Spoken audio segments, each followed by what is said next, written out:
What's up, guys? This is Coach Grant with First Down Training, and today we're going to be breaking down the average height and weight of D1 wide receivers. Let's get started.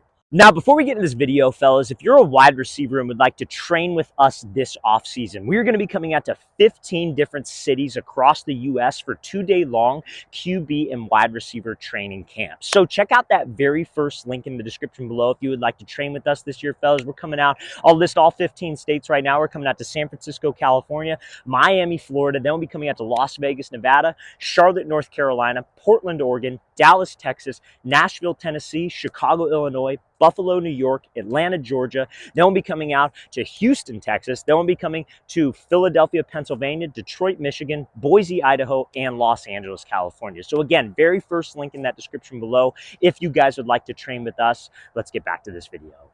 All right, guys, so we're going to talk about the average weight first, and then we're going to talk about the height and why height, honestly, is not the most important thing and not as important as you think it is. But we're going to start with the weight first. So when it comes down to the amount that you weigh, and where I'm gathering, because I'm going to give you guys kind of like a list of averages of what to expect at that Division I college level with wide receivers, but it's these averages were all pulled. It's all the information is out there for you guys to see if you're really that curious. If you go to ESPN.com and literally just type in Alabama, Clemson, whatever football roster, it lists their every single person that is on that roster, height, weight, grade, age, everything that you could think of, fellas. So this is where we kind of pull these averages from. But one thing I want to tell you about weight is that football coaches are not recruiting bodybuilders. You got to understand that. Like, the exact number that you weigh does not matter as much as you think it does. So many wide receivers or quarterbacks or whoever, any position, I get a ton of messages that say, oh, well, coach, like, I'm 15, like, I'm this tall, how much should I try to weigh? And it's like, honestly, guys, like, you want to be as heavy as possible,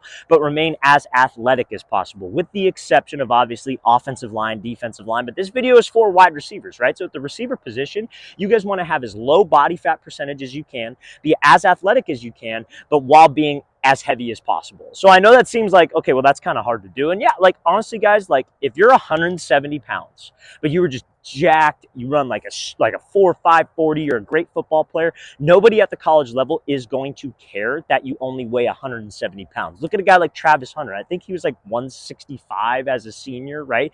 Their mindset is, hey, he's a great football player. That's harder for us to teach as coaches at this certain level, right? Like, they're going to try to develop you, obviously, when you get to college, but that's not their main goal. Like, they're recruiting you because you're already a great football player. Their mindset is, okay, let's get him into our system. Let's teach him our way of doing things, and we'll put weight on him.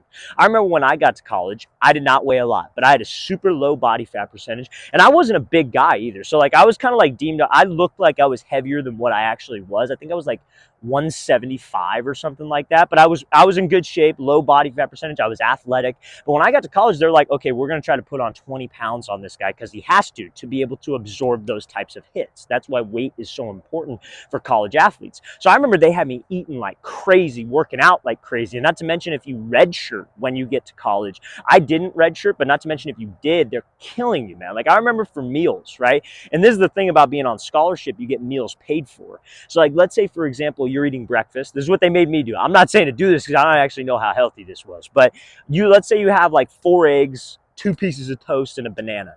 They would make me eat 8 eggs, 4 pieces of toast, and 2 bananas. I had to double everything that I was eating. So they're going to put weight on you. Anybody that's ever played college football will tell you that. So don't be so concerned about the exact number that you weigh. Like I said, we want to be as athletic as possible, but weigh the heaviest amount that we can without sacrificing speed. Now, let's talk about some things. Averages. What do these guys weigh at the next level? And honestly, I would say they weigh anywhere, like, on average, and again, all this information is out there for you guys on ESPN. Just search up ESPN.com, Alabama football roster, whoever. I would say the average for a wide receiver depends on height a little bit, but anywhere from 185 to about 225. That's like the range that they are looking for. 185 to like 200 is the shorter guys, and then 200 plus is probably for the bigger guys that are like 6'1" and above. Now, we're going to talk about some things that you guys can do specifically to gain weight, but also maintain your speed, and then we'll get into the average height to play at the next level. All right, so I mentioned in the last clip that, like, okay, you want to be as heavy as possible, but you also want to be as fast and explosive as possible. And I promise we are getting to the height aspect of this in a second, but I want to make sure that you guys have just some kind of idea of what you can do to attain this, right? So to gain weight, obviously, I think it's obvious what you have to do. We've made plenty of videos on it in the past. If you guys want to link to those videos, just post that in the comment section below. I can send you a link over to it. But you got to be in a calorie surplus. What that means is like that you need to be consuming more than you burn. There are plenty of tools out there that you can track calories and track how much you are burning while you're working out. So you just have to be consuming and intaking more calories than what you're burning. And that's going to help you maintain your weight or gain some weight. Now,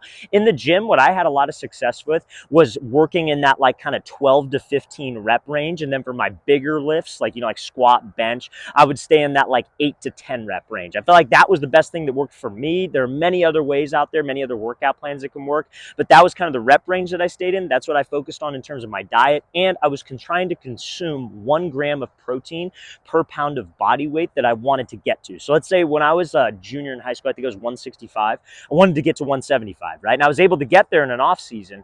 And then to get to 175, I was consuming 175 grams of protein every single day just to help me with that aspect of packing on muscle, helping my muscles recover so I could get after it in the gym the best way possible. But one thing, I did not lose any speed when I added on 10 pounds because I did not neglect the explosive movements in the gym and speed training. I kept track of the calories that I was burning. So I had to eat a lot if I wanted to do that type of speed training and those higher intensity lifts in the gym. So power cleans, box jumps, Olympic lifts, all those things that are for explosion, those will help you maintain your speed on the field. Because speed is all about fast twitch muscle fibers, right? So everybody in their body has fast twitch fibers and slow twitch fibers. Guys who are not that fast have more slow twitch fibers. They could probably, though, run for longer distances if they're in good shape, like soccer players, for example. But guys who are very fast twitch, like sprinters, football players, wide receivers, running backs, those guys have those a lot more fast twitch fibers. So there are exercises that you can do in the gym to increase those fast twitch fibers, like power cleans, box jumps, push jerk,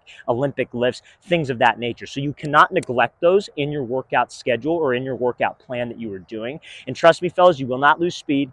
If you make sure that you're taking care of the diet and taking care of the other lifting aspects, you will gain weight as well. So don't be so caught up, like I said, in the exact weight. Focus on being a great athlete first, especially at the wide receiver position. All right, so let's talk about the height needed to play at that Division I college level. So I'm going to tell you right off the bat, like same thing, all this information is out there for you guys to see at that Division I level. What they're looking at for wide receivers, honestly, on average, is probably around 5'11" to like 6'2" and above. That's like the range that we're looking for at that Division I level. Not necessarily what they're looking for, but that's just what it is. Like that's just the average. Now, are there exceptions to the rule? Absolutely. On all these college rosters that we were looking at to make this video, there are plenty of guys that are 5'8", 5'9". They're like the outliers, right? Is it super common? No, but you guys knew that before even watching this video, that you being 5'7", 5'8" does not, the deck's not in your favor, let's put it that way, right? The odds are stacked against you, but that doesn't mean that you can't be able to play at the next level. If you're 6'6" and you suck, you still suck. If you're 5'8" and you're a baller, you're still a baller. It really doesn't matter. And honestly, as an athlete, you can't control your height, so you cannot really worry about your height, right? If you're anything like me, I was not in the gene pool to be tall, right? So why am I going to sit here and just waste my time and worry about it? Because there's nothing I can do about it. If I'm going to be tall, I'm going to be tall. I'm going to be short and be short. That's just what God gave me, right? So you just got to honestly accept the fact that your height is your height. What you can control, though, is your weight. Like I said, you could be as fast and explosive as possible and be as heavy as possible. That's one thing. You could improve your skills, the mental side of things. You make sure that you are the most prepared. You can control your mind with like confidence, and just like talking yourself through situations and have the mental side of the game locked down. Those are things that you can control, and that's what you should focus on. You can't really control your height, so why focus on it, right? Now, if you're under that, like I said, 5'11" to 6'2", if you're under that, does that mean you can't play college football? Absolutely not. Is your goal to play D1 college football? Okay, great. Like, that doesn't mean that you can't do it if you're undersized.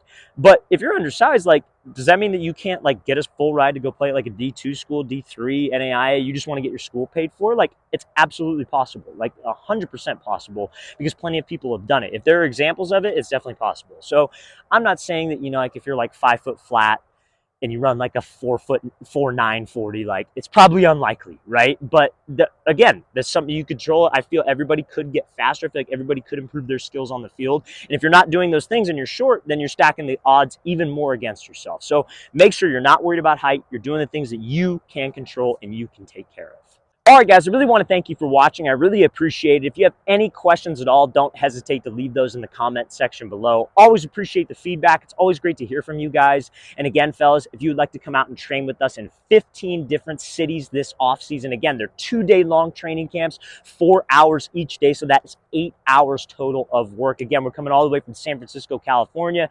Miami, Buffalo, New York, all over the country, guys. I'm sure we are coming to a city near you. So we'd love to have you out. Again, very first link in that description below. I'll see you guys next time.